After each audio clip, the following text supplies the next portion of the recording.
Olá pessoal, tudo bem? Estamos aqui no Vitrine do Lago, um lugar muito aprazível, com a água com 38 graus. Agora olha a rasura e a transparência dessa água.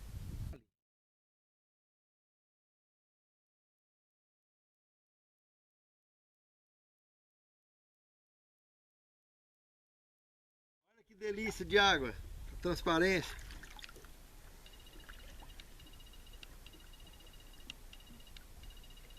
É um lugar muito bonito, vale a pena vocês virem para se tornar nossos vizinhos e aguardar Jesus voltar aqui. Um forte abraço a todos. Olá meus irmãos, minhas irmãs, tudo bem com vocês? Uma alegria enorme revê-los no encerramento de mais uma lição, aliás, a última desse trimestre e consequentemente a última lição também do ano 2021. A próxima lição estaremos estudando, a partir de 2022, a carta de Paulo aos Hebreus. Com certeza absoluta, será também uma grande lição. Muito bem, antes de iniciarmos as considerações no encerramento desse trimestre, eu gostaria de convidá-los para uma palavra de oração. Santo Deus, muito obrigado, Senhor, por lições tão maravilhosas que Tu nos destes, nos alimentastes durante o ano de 2021 e agora encerrando com chave de ouro uma mensagem tão maravilhosa como essa, a qual tratamos da verdade presente na obra de Deuteronômio. Senhor Deus, nos guie no estudar esta palavra, nos abençoe, nos fortaleça, alimente a nossa fé e nos capacite a Te servir e cumprir com a missão que Tu tem confiado a cada um de nós. Te suplicamos, Te agradecemos essas bênçãos, em nome de Jesus, com o perdão de nossos pecados e faltas. Amém, Senhor. Vamos abrir no índice do trimestre, para olharmos pelos tópicos do trimestre, o que é que nós estudamos nesse último trimestre do ano de 2021. No primeiro tema nós estudamos Prefácio de Deuteronômio. Nós aprendemos aqui nada mais nada menos do que lições de como nos prepararmos para encontrar com o Senhor. No segundo tema, a lição da história de Moisés, preparado para o Senhor. Você está preparado para o Senhor? Moisés foi preparado. Lição linda estudamos aqui. Ele estava com 80 anos de idade quando ele se achou nessa condição. Com 40 ele fugiu para o exílio e com 80 ele teve a experiência da sarça ardente. Preparado para o Senhor. No terceiro tema, aliança eterna. Irmãos, aqui estudamos o foco da redenção. Simplesmente uma aliança, uma única aliança que Deus fez com aqueles que caíram um dia desde que caíram. E essa mesma aliança veio sendo trabalhada ao longo da história do pecado. E muito prestes está ao cumprimento pleno e absoluto do resultado desta aliança com aqueles que aceitam a aliança com Deus. A plenitude do plano da redenção. No quarto tema, nós estudamos: ame o Senhor, seu Deus. Em poucas e boas, jamais perca a direção da luz, da verdade, da palavra de Deus. E a única maneira de fazermos isso é amando de fato a Deus e tudo que a Ele pertence. No quinto tema, nós estudamos os estrangeiros no meio de vocês. Aqui nós vimos nada mais, nada menos do que amor e exemplo precisam de andar de mãos dadas. Porque somos instrumentos vivos nas mãos de Deus. Qualquer passo em falso que damos na direção da apostasia, na direção da rebeldia, na direção de contrariarmos ao Senhor, nada mais, nada menos, podemos estar influenciando a outros também. E isso poderá ter um preço muito alto. No tema de número 6, nós estudamos: que nação há tão grande? Irmãos, nós vimos aqui nesse estudo a atenção que o Senhor deu e dá para os seus escolhidos. o que ele revelou e fez para os seus escolhidos, irmãos, é sobrenatural, é incontestável, é incomparável, mas somente para aqueles que amam e temem a Deus. Só esses poderão usufruir do resultado pleno do plano da redenção. Pense nisso, é muito profundo. No 7º tema nós estudamos lei e graça. Irmãos, andam de mão dadas, sempre, sempre andaram. Desde que iniciou o pecado no céu, esse assunto, lei e graça, estavam de mãos atreladas desde essa época. E hoje continua a mesma coisa e acontecerá pela eternidade. Sempre Deus é o Deus da graça. Deus sempre foi, é e sempre será o Deus da graça, do amor e da misericórdia. No 8º tema nós estudamos escolham a vida. Irmãos, aqui foi uma lição que nos ensinou a prestar atenção na vida, a entender a vida, buscar o entendimento da vida. Sabemos que a vida neste mundo não é justa. Deus é justo, a sua palavra é justa, mas nós lutamos dia e noite, enquanto vivemos, para sermos justos e encontrarmos a justiça de Deus em nós e naqueles que nos cercam. É uma luta diária, é um conflito pleno o tempo todo para alcançarmos essa situação de maneira satisfatória e sermos considerados por Deus como seres justos. Por isso, a melhor maneira é entendendo a vida. Através da palavra de Deus e do envolvimento na missão, com certeza absoluta entenderemos, porque sempre estaremos escolhendo a vida. No 9º tema, nós estudamos convertam o seu coração. Irmãos, basta ir lá no Evangelho de João, no diálogo que o próprio Filho de Deus teve com Nicodemos, nós entenderemos essa mensagem que também foi transmitida pelo mesmo Senhor a Moisés lá no passado, sobre a questão da conversão, do coração estar voltado para Deus e sua obra. Sem a conversão, irmãos, Jesus falou para Nicodemos, e aqui ficou esclarecido para Moisés também, e ele entendeu, sem essa conversão, ninguém vai nem ver o reino de Deus, quanto menos entrar. E a conversão, ao longo da história, foi sendo ampliada essa explicação e esse entendimento, até que, para compor melhor a marca dela, dessa chamada então conversão, que é nada mais nada menos do que um batismo no Espírito Santo, isso é a conversão. Por que é o batismo do Espírito Santo? Porque qual é a missão do Espírito Santo? Não é convencer o mundo do pecado, da justiça e do juízo? Então, a partir do momento que você tem consciência disso, assume isso e transfere isso para aqueles que estão ao seu redor, transmite essa missão, essa ideia, você está batizado no Espírito Santo. Jesus falou do batismo no fogo também. O fogo é o entusiasmo de levar isso aos outros. É a empolgação, é a alegria, é a determinação de servir com alegria ao Senhor e a sua obra. Então, se falamos de batismo no Espírito Santo e batismo no fogo, também Jesus falou então sobre o batismo nas águas. Aqui foi a marca que selaria esses dois outros batismos. Para o mundo inteiro identificar que você mudou de exército. Por isso, o batismo nas águas é necessário. Sabemos que o bom ladrão foi uma exceção, como outros que também podem ter ocorrido e que ocorre hoje nos nossos dias. Não teve tempo para mergulhar nas águas, não significa que perdeu a salvação, mas estava batizado nos outros dois batismos, no Espírito Santo, estava batizado no fogo. Isso tudo é agregado à graça de Deus, à sua misericórdia, e evidentemente o Senhor tem salvado a humanidade dessa maneira. Pessoas que descansam no Senhor, como o bom ladrão descansou um dia.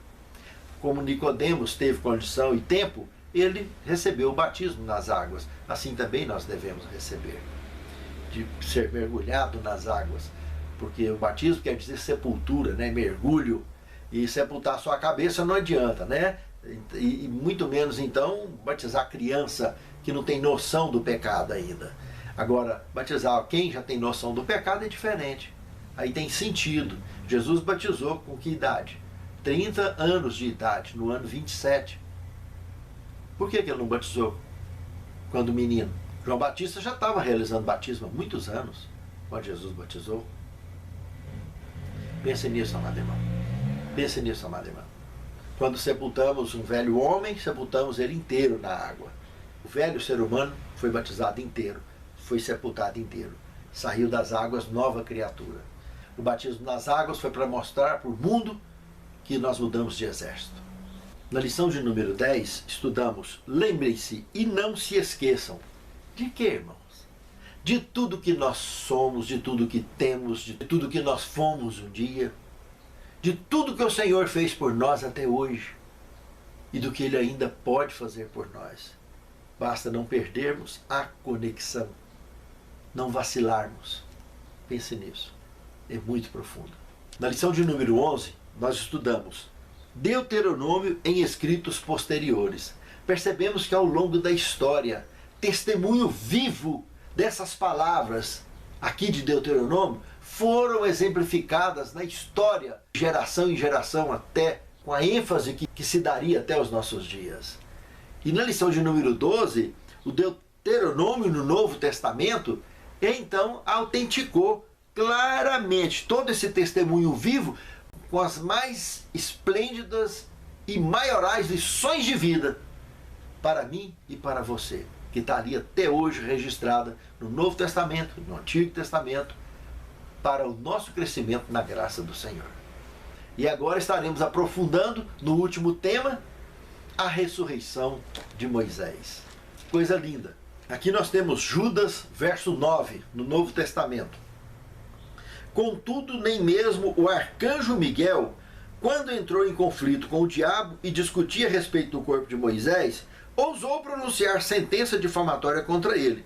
Pelo contrário, disse: o Senhor repreenda você. Irmãos, aqui nesse ponto da matéria, tem uma série de paradigmas e mitos que serão destroçados claramente pela própria palavra de Deus. Um verdadeiro crochê feito da verdade para que um desenho lindo possa aparecer no entendimento daqueles que buscam de fato compreender a verdade e não ficar preso em tradições. Esse desfecho desse trimestre é maravilhoso. A primeira quebra de mito e paradigma aqui é a questão de arcanjo. Anjos e arcanjos. Primeiro, o povo acredita que anjo tem asa, e não tem um texto na Bíblia que anjo tem asa. E anjo não é arcanjo, e arcanjo não é anjo.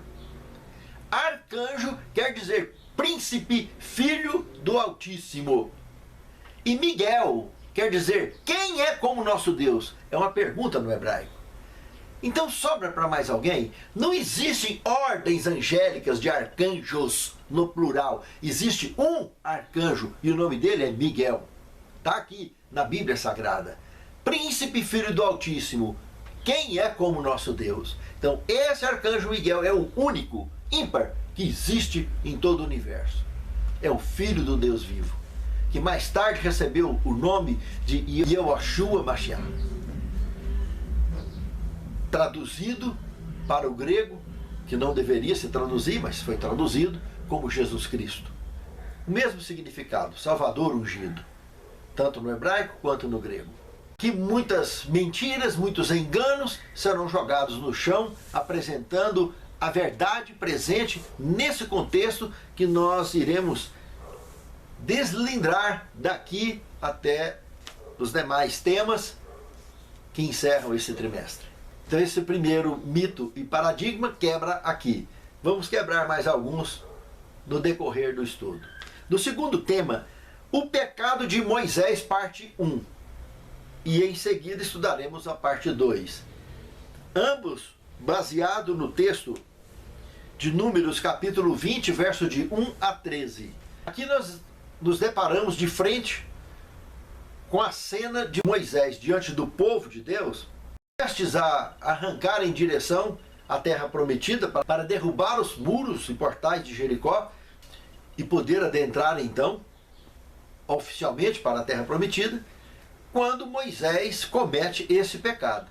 Lembre-se, Moisés, há 80 anos antes, quando ele estava no Egito, ele estava com 40 anos, ele cometeu, em legítima defesa, ele matou um egípcio, enterrou o egípcio e teve que fugir, porque pela lei egípcia ele teria cometido um crime, levando escravos e matando um soldado egípcio, que ele era considerado um nobre no palácio. E ele fugiu. Passou 40 anos, recebeu a visão da sarça ardente, e ali ele estava habilitado já então, preparado, com 80 anos de idade, a buscar o povo e levar para a terra prometida. Não era para ter durado 40 anos o êxodo. Ali com 2 anos para estourar, eles já estariam ali acontecendo o que está acontecendo aqui hoje. Mas por causa da teima deles no início do êxodo, de querer espiar a terra, isso, aquilo, deu aquela confusão danada, e só Caleb e Josué dos adultos entrariam aqui agora. Era para Moisés entrar também, mas aqui o pecado de Moisés que deixou ele de fora, que nós estamos estudando agora. Parte 1 desse pecado, nós podemos analisar no verso 10. Primeiro ele chama o povo de rebelde. Agora escutem, ó rebeldes. Aí ele faz uma pergunta, um deboche. Olha aí vem a parte que caminha para a gravidade maior do assunto. Será que teremos que fazer com que saia água dessa rocha para vocês? Como se o poder fosse dele, como se ele fosse Deus. Imagine que vacilo absurdo que numa hora dessa da história esse homem estava cometendo. E isso sem falar no tom de ira da sua voz ao xingar os homens de rebelde. Porque ele fazia parte dos homens. E ele estava ali agindo como um rebelde maior do que os outros, nessa fala dele. Quando entramos então no terceiro tema, o pecado de Moisés, parte 2, analisando esse mesmo conteúdo, observando agora verso 12 e 13, nós vemos a parte mais grave, irmãos. Porque esse indivíduo, nós estamos falando de um camarada que lá na sarça ardente esteve com Deus, cara a cara. Esteve com Deus, face a face. Nós estamos falando do indivíduo que lá no Sinai passou 40 dias com Deus, face a face, que quando ele desceu o rosto dele estava brilhando, que o povo pediu para ele cobrir a cabeça, que eles não estavam dando conta de olhar para ele, estavam com medo dele. Imagine, irmãos, esse indivíduo que viveu essa experiência tão íntima com Deus, dá um vacilo desse, expondo o que na realidade? Falta de fé. Esse foi o ponto mais grave. Aonde fica provada a falta de fé dele? Deus tinha dito para ele falar com a rocha, e a rocha daria água. Ele bateu na rocha 2 vezes. Lembrem-se, pelo contexto explicativo da palavra de Deus, essa rocha representava a Cristo, irmãos. O que diz 1 Coríntios capítulo 10, verso 4. E beberam da mesma bebida espiritual, porque bebiam da pedra espiritual que os seguia, e a pedra era Cristo. Irmãos, é grave demais o que Moisés fez aqui. Ele desonrou a Deus diante do povo. Ele não teve fé suficiente para alinhar esse perfil e ir de forma perfeita até o final, então, da sua missão, e poder ser glorificado em vida como seria Elias 500 anos mais tarde, à frente dos seus dias.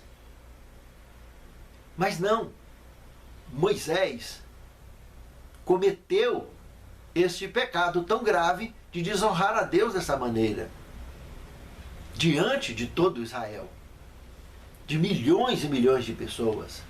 E ele agora foi proibido de avançar para a terra prometida. Deus, em cima desse monte, mostrou para ele a terra e passou o projeto para ele. E esse projeto, evidentemente, foi um projeto, uma forma sobrenatural, porque lá de cima não dava para ele ver toda a terra de Canaã. Dava para ver ali a cidade de Jericó, alguma coisa ali por perto, algumas cidadezinhas ou currutelas ali por perto, mas olhar a terra em toda a sua extensão, não. Para ele ver isso, ele teve uma visão diferente, sobrenatural, para ver detalhes do projeto de Deus para o povo de Deus. É como se Deus cutucasse na ferida dele, mostrando para ele tudo o que ele iria perder ali. Mas algo muito maior estava preparado para ele. Porque Deus, evidentemente, durante essa apresentação, percebeu o seu arrependimento, a sua dor. Portanto, essas aqui foram as últimas palavras de Deus a um mortal que estava prestes a receber a imortalidade. No quinto tema, a ressurreição de Moisés. Aqui sim, bate no restante dos paradigmas e dos mitos que muitos têm acreditado pelo mundo afora. Quando vemos Judas, verso 9, e comparamos isso com Deuteronômio, capítulo 34, versos 5 e 6, nós percebemos que ali em Deuteronômio a sepultura dele desapareceu. É lógico que desapareceu. Se o camarada foi ressuscitado, qual é o sentido de ter uma sepultura se não existe o corpo? Então ninguém achou essa sepultura. Moisés desapareceu. A próxima visão de Moisés aconteceria 1500 anos mais tarde, lá no Tabor.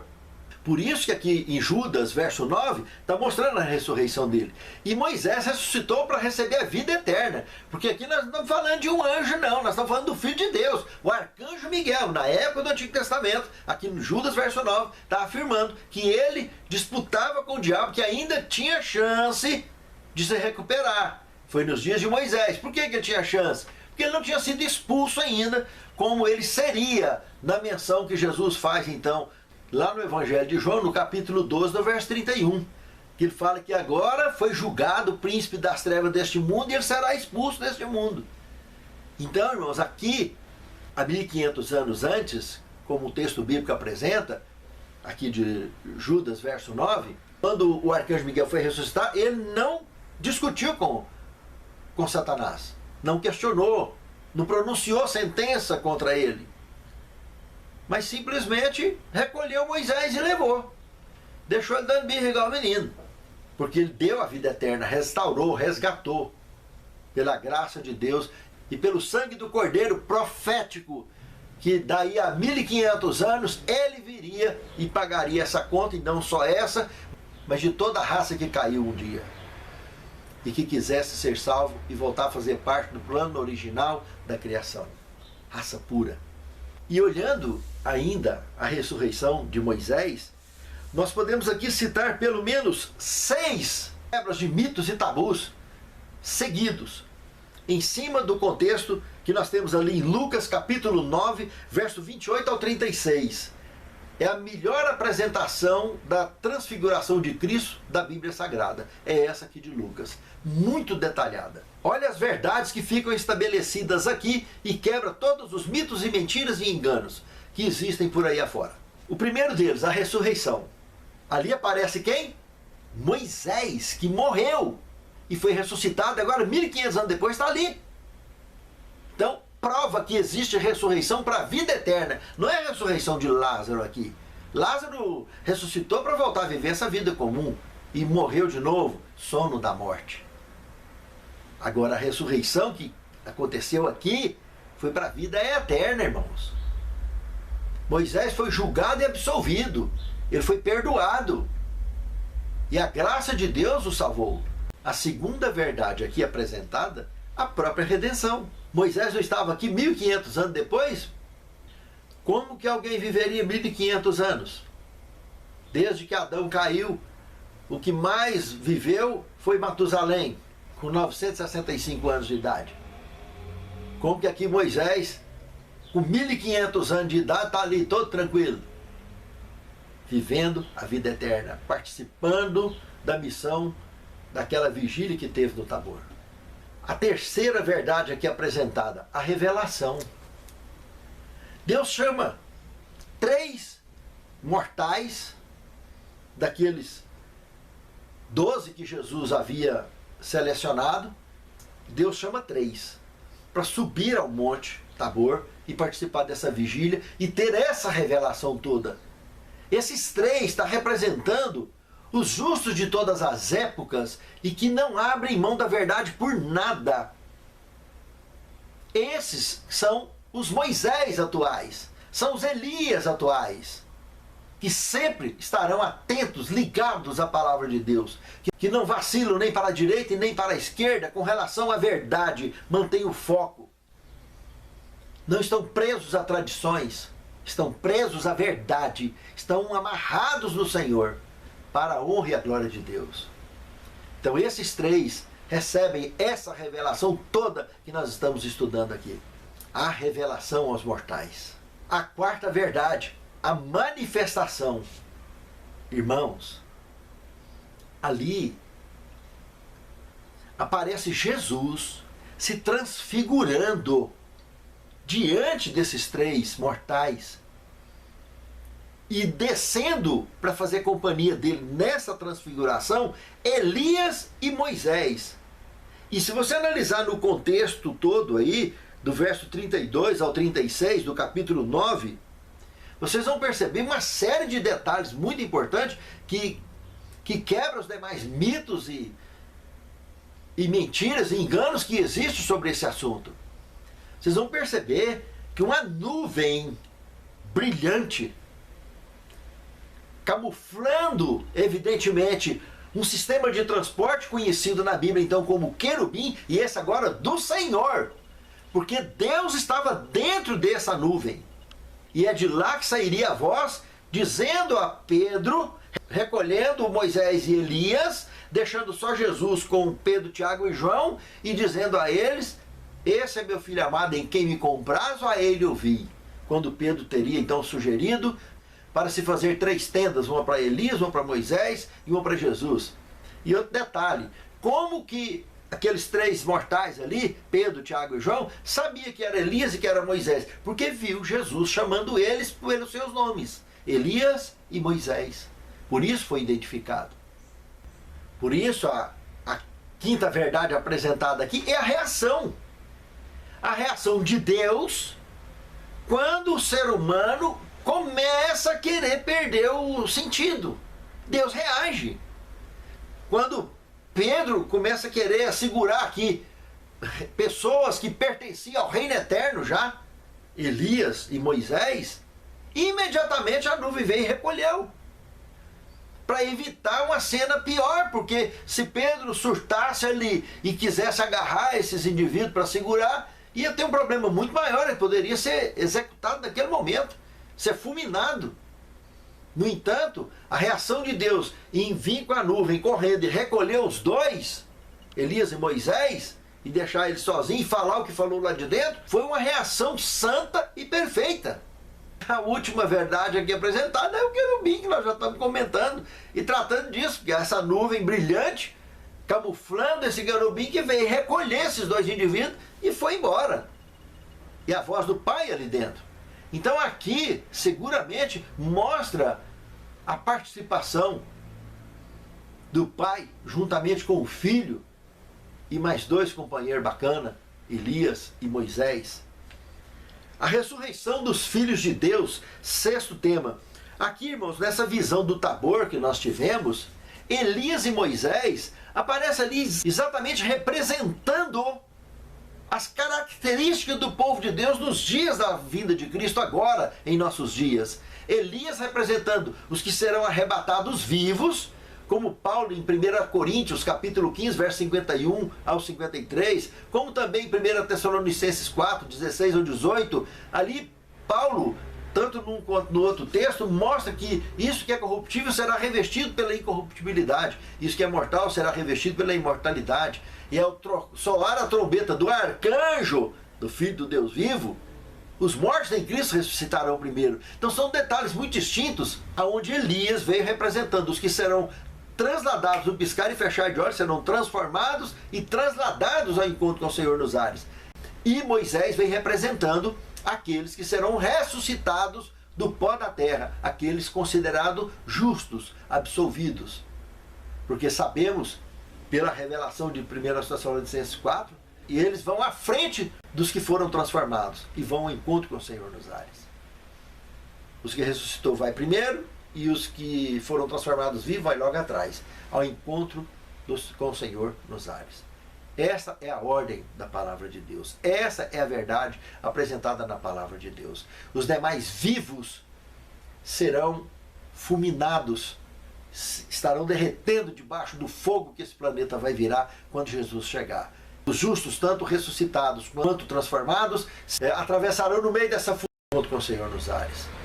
E ressuscitados ímpios só vai ter um tipo: aqueles que transpassaram Jesus, como fala o verso 7 do capítulo 1 de Apocalipse, confirmando o que Jesus já havia confirmado no Novo Testamento, diante de Caifás, o que Daniel falou há tantos anos, lá no capítulo 12, sobre a ressurreição. Lá no capítulo 12, no verso 2, que uns vai ressuscitar para vergonha e desprezo eterno, mas outros para a vida eterna. Os da vida eterna são os justos. Somente aqueles que transpassaram Jesus é que vai ressuscitar aqui, para ver e confirmar que ele apontou o dedo na cara deles e disse que eles iam ver o Filho do Homem vindo com poder e glória nas nuvens do céu. Esses vão morrer 3 vezes. Morreu nos dias deles, vai morrer de novo agora na volta de Cristo, que eles vão ressuscitar para ver, e vai morrer eternamente quando a Cidade Santa vinha.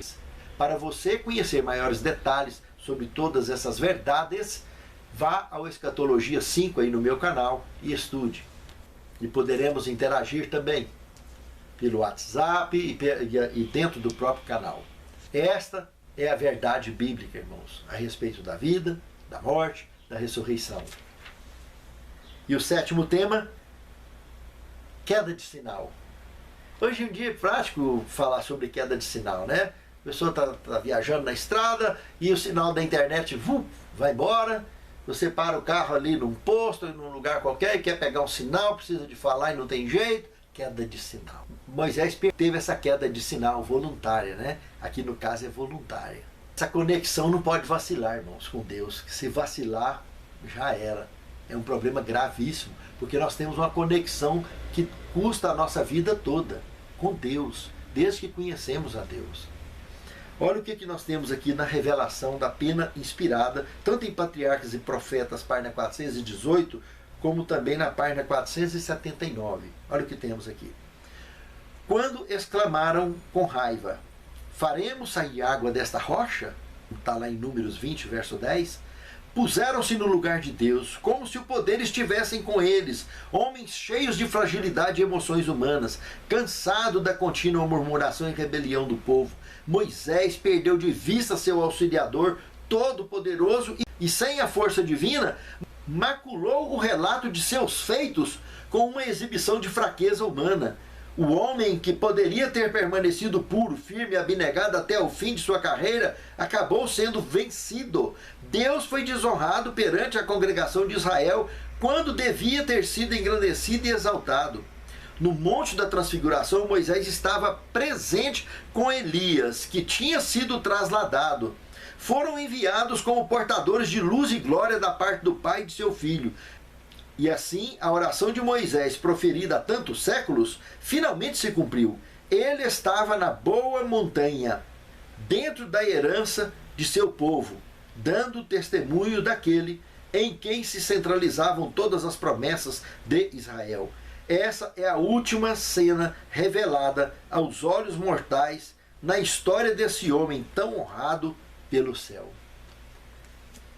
Irmãos, somos hoje Elias atuais, Moisés atuais, Noés atuais, Enoques atuais. Basta apegarmos à verdade e não soltarmos as mãos. Prendermos firmes as verdades conosco e vivermos e ensinarmos a verdade. Doa a quem doer, mas para a honra e a glória de Deus.